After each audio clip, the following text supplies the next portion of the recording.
शिवरात्रि की रात्रि में आप लोगों ने सबने अपने अपने घर में दिया जलाया होगा। दीप जलाया कि नहीं जलाया पूजन में? बोलो तो सही, जलाया ना? शंकर जी को बेलपत्री चढ़ाई कि नहीं चढ़ाई? चढ़ाई ना? अभिषेक पूजन किया ना? तुमने दिल से, भाव से, मन से शिवरात्रि के दिन रात्रि के समय शंकर भगवान की आराधना करी।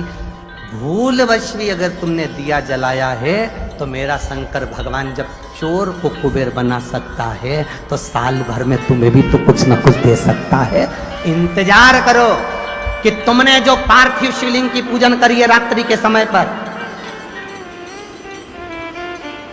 केवल पार्थिव शिवलिंग की पूजन रात को नहीं होती है, पर केवल शिवरात्रि, हरतालिका तीज, छोटी तीज, बड़ी तीज, अन्य जो त्यौहार होते हैं, सोमवार की अष्टमी आदि आदि जो उत्सव होते हैं, इसमें शिवरात्रि की रात्रि में, उसका मतलब ही शिवरात्रि है। रात के समय पर आप अभिषेक करो, पूजन करो, अर्चना करो।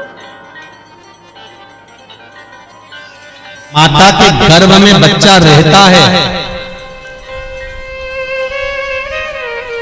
और गर्भ में जब बालक है और अष्टम महीना रहता है, 8वां महीना किसी नारी का, अष्टम गर्भ किसी माता का रहता है, तो गरुड़ पुराण कहती है कि अष्टम गर्भ जब नारी का रहता है तब घर की बूढ़ी बूढ़ी माताएं कहती है कि 8वां महीना चल रहा है, कोई नदी नाले मत लांघना, 8वां महीना चल रहा है, कहीं जाना नहीं, अष्टम महीना चल रहा है, तुम्हें कहीं जाना नहीं चाहिए, यहीं रहो, घर में रहो, नदी ना लांघिए, नाले ना लांघिए, घर के अंदर ही रहिए, कहीं दूसरे गांव भी नहीं जाना। 8वां महीना चल रहा है, 8वां गर्भ चल रहा है, अष्टम भाव है। क्यों कहती है? कहां से आया ये विधान कि 8वें महीने में नदी नहीं लांघना, नाले नहीं लांघना, कहीं जाना नहीं, घर में रहना? अष्टम गर्भ का इतना प्रमाण क्यों कहा गया? क्योंकि गरुड़ पुराण कहती है जब 8वां महीना किसी नारी का रहता है तो गरुड़ पुराण का 7वां अंश कहता है कि उस समय पर दाता और विधाता शंकर के सामने बैठकर भगवान गणेश रिद्धि सिद्धि के सम्मुख में होते हैं, अमोद प्रमोद उनके सामने होते हैं, भगवान गणेश जी महाराज की लड़की संतोषी सम्मुख में विराजमान होती है, शुभ और लाभ उनके पास में विराजमान होते हैं, शंकर और पार्वती अपने नजदीक में विराजमान होते हैं, और दाता और विधाता अष्टम गर्भ में, अष्टम महीने में जो बच्चा जन्म लेने वाला होता है उसका भाग्य लिखते हैं महाराज, वो अष्टम महीने में लिखा जाता है। 8वें महीने में दाता और विधाता भाग्य लिख देते हैं कि क्या इसके भाग्य में मिलेगा, कितना सुख मिलेगा, कितना दुख मिलेगा। अंगूठियां पहन लेने से, नग पहन लेने से भाग्य नहीं बदल सकता, भाग्य बदलेगा तो वो विश्वनाथ ही बदलेगा, विश्वनाथ के सिवा कोई नहीं।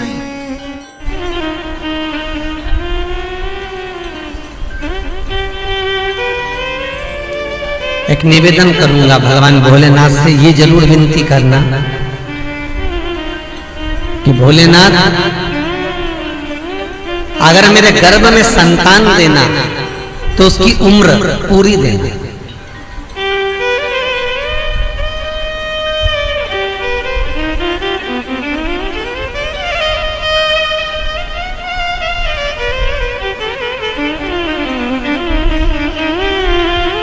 हमारे यहाँ तो यहाँ तक वर्णन किया है शिव महापुराण में, जिस नारी का गर्भ ठेरता हो फिर गिर जाता, फिर कुछ दिन चढ़ते हो फिर गर्भ गिर जाता, या बच्चा आधा बनता हो, बच्चा पूर्ण ना बन पाता हो, तो शिव महापुराण की कथा कहती है कि एड़ी से लेकर चोटी तक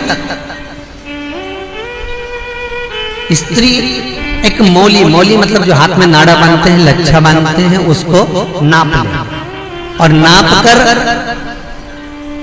जब नारी का गर्भ केवल 1 महीना 2 महीना का ही चढ़े और वो नारियल पर लपेटकर शंकर जी से विनती कर कर शिव जी के शिवलिंग के पास में जिस स्थान पर अशोक सुंदरी की जगह है उस स्थान पर श्रीफल को रख देती है तो उस नारी का गर्भ अधूरा नहीं होता, वो पूर्ण गर्भवती होती है, हमारा उसका संतान स्वस्थ और अच्छा जन्म लेता है।